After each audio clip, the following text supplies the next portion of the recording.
Welcome to the December 22 special Christmas tip. It's about templates for text boxes, menus and documents.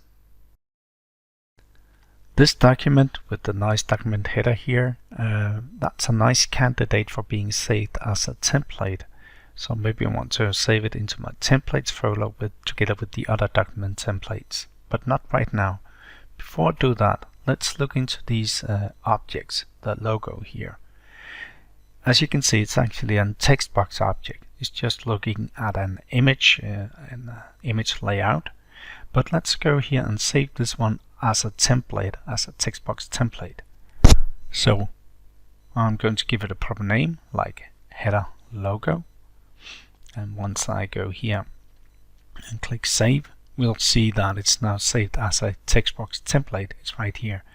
You have options to duplicate, edit, etc. here if you need to.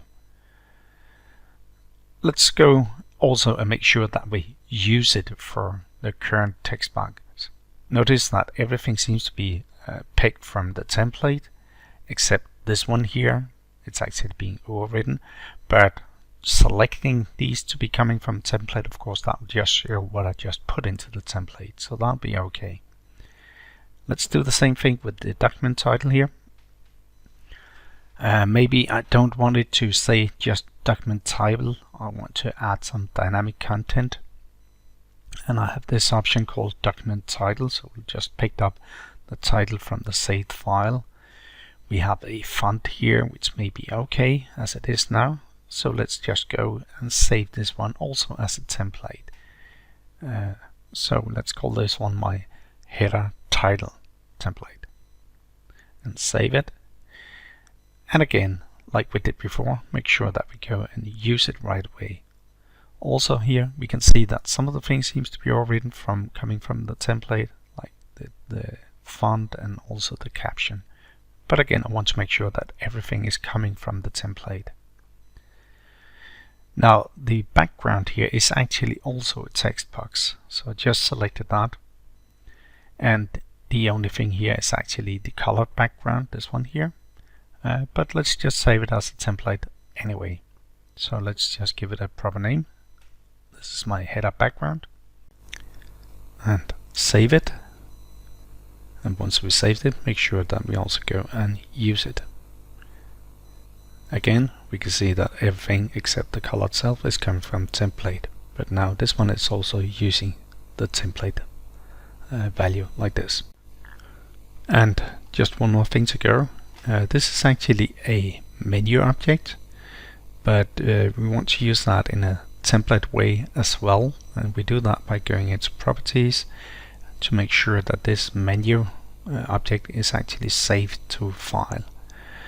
I give it a proper file name. Usually I simply call this one my general navigation menus, maybe put it into my template folders as well.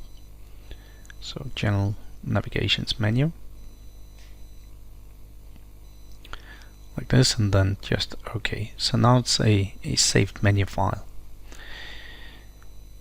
Now we actually ready to go and save this document as a document template. So save as template, put it into my templates folder. Let's call this one my document template 01, like this. And now it's saved. I'll just close it right away, and let's try to create a number of documents based upon my new template. I have to go through new and use my template, this one, and let's just do it fairly easy. So simply by going here, file, save as, and give it a proper file name. Let's just call it test01, this one. We should be able to see that in the dynamic table. At least once I do a refresh here, we can now see it. So let's just do two more quickly. Again, from the template, this one will be test02, like this. And let's do a refresh so we can see the title there, and then just a third one. And this one, no surprise, test 03.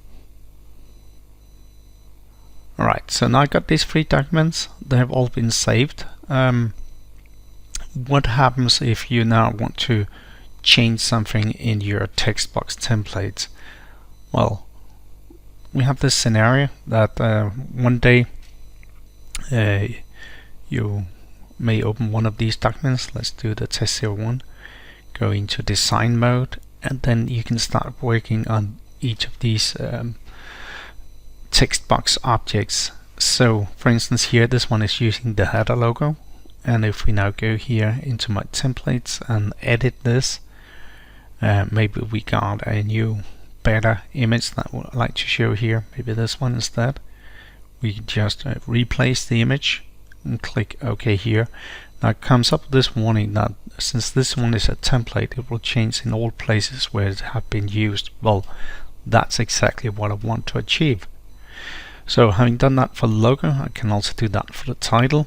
Let's have a look here. And also in my templates, this is where I need to go and change it.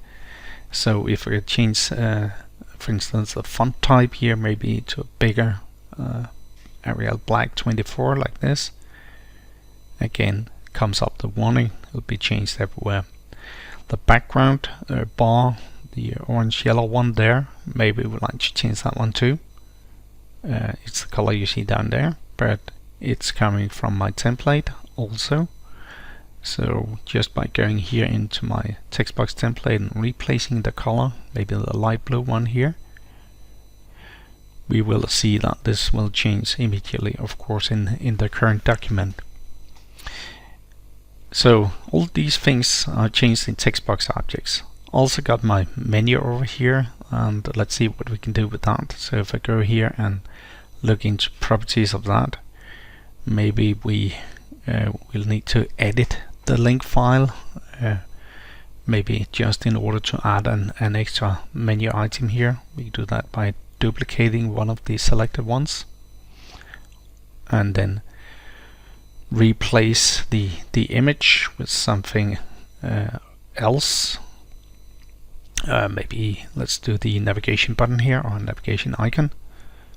So let's put it in there. The mouse over text, maybe we don't need a text, or yeah, we just put in information here as well. And OK on that, and OK on that, and of course we can see it changes right here. But the thing is that all the other documents that I created from my document template, including all the menu and text box template things, you can see it's also been replaced in those. Even the menu over here has now got the 4 buttons, and also my test 03 here has all the latest changes. Thank you for watching. Looking forward to see you tomorrow for the next Christmas tip.